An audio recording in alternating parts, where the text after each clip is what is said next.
Ada patah mengatakan bahwa ada udang di balik di balik batu ada kolesterol berarti. Soalnya ada gudang, ada kolesterol katanya. Lalu katanya kalau makan udang itu bikin orang lemaknya jadi tinggi, bikin lain-lain banyak penyakitnya deh. Apa benar? Nah, kita membahas pada hari ini ya langsung bersama Dr. Ida Gunawan, spesialis gizi klinik konsultan. Halo, Dr. Ida. Halo. Nah, ini saya sebagai penggemar udang nih, Dok. Ini suka banget makan udang. Ini beneran loh, Dok. Nah, ini memang banyak banget nih fakta mitos yang bilang katanya udang mengandung kolesterol tinggi. Nah, ini fakta atau mitos? Ya, ini sebetulnya fakta ya. Jadi gini, kalau kita bicara udang, sebetulnya udang itu mempunyai banyak sekali manfaat kesehatan untuk kita dan dengan kandungan zat gizi yang begitu bervariasi. Namun di luar sana udang itu popularitasnya menjadi agak menurun. Kenapa? Karena kolesterolnya yang selalu diangkat-angkat tanpa mempertimbangkan yang lainnya. Jadi dalam 100 gram udang ya, 100 gram udang itu kira-kira kalau 35 gram itu mengandung antara 4. Berarti ini kira-kira 50 gram nih. Kalau 100 gram bisa dapat kira-kira 10 ekor lah ya, segede-gede gini ya. Ukuran ini ya, Dok ya. Ya, kira-kira bisa 10 ekor. Nah, itu mengandung sebanyak 150 sampai 200 mg kolesterol per 100 gram. Ya, dari beberapa penelitian dikatakan kadarnya bisa 180, 190. Sedangkan kebutuhan kolesterol dalam satu hari untuk orang yang kolesterolnya baik, gitu ya, yang nggak punya faktor risiko kardiovaskuler, penyakit jantung dan kawan-kawan, itu boleh diberikan sampai kurang dari 300 mg per hari. Tapi kalau kolesterolnya tinggi, kemudian punya risiko penyakit jantung, sumbatan darah, maka jumlahnya harus diturunkan kurang dari 200 mg per hari.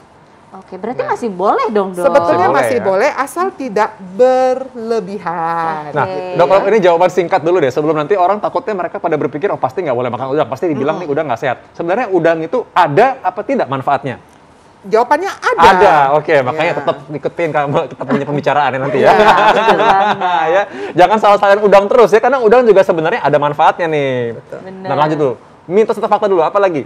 Nah, katanya, Dok, udang ini baik untuk menurunkan berat badan karena memiliki kadar lemak yang rendah. Ini fakta atau mitos, Dok? Ya, ini jawabannya fakta. Wah, mau pulang deh. Tapi kalau yang begini, nggak jadi diet deh. Makanya saya mau jelaskan dulu.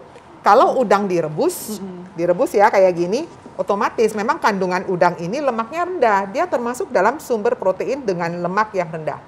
Jadi dalam 100 gram udang itu kira-kira lemaknya cuma sekitar 3 sampai 4 gram. Ya, jadi cukup rendah ya, termasuk dalam golongan ayam tanpa kulit ini sebetulnya. Nah, pertanyaannya kalau sudah diolah seperti ini dan ini, otomatis lemaknya menjadi tambah. Kandungan kalorinya besar. Kenapa? Anda menambahkan banyak lemak dari luar. Jadi kalau ingin mendapatkan manfaat dari si udang, ingin ikut menurunkan berat badan, ya Anda silahkan makan udang rebus. Tapi ingat ya, prinsip penurunan berat badan adalah defisit kalori. Kalau hanya dapat dari udang, oke. Tapi kalau ada lagi nanti teman yang lain nasinya segebrok, ya udangnya emang 2 ekor sih, Dok. Tapi nasinya 1 panci, ya sama juga bohong ya. Walaupun udangnya ekornya doang ya tadi. Ayo Dok, ini tadi supaya masyarakat nih bisa stay tune ya, nggak bingung nih. Kolesterol dan lemak ini related berarti ya, maksudnya ya. Tadi kan dokter ngomong soal lemak dan kandungan kolesterol, dokter. Jadi gini, kalau kita bicara lemak, di dalam lemak itu ada unsur lemak jenuh. Lemak tak jenuh ya, tak jenuh tuh misalnya tak jenuh ganda, omega 3, omega 6, tak jenuh tunggal, omega 9. Kita suka dengar istilah omega-omega. Omega 3, 6, 9 itu termasuk lemak tak jenuh. Kalau lemak jenuh itu contohnya adalah yang banyak di gorengan kayak gini-gini nih loh, di minyak-minyak goreng.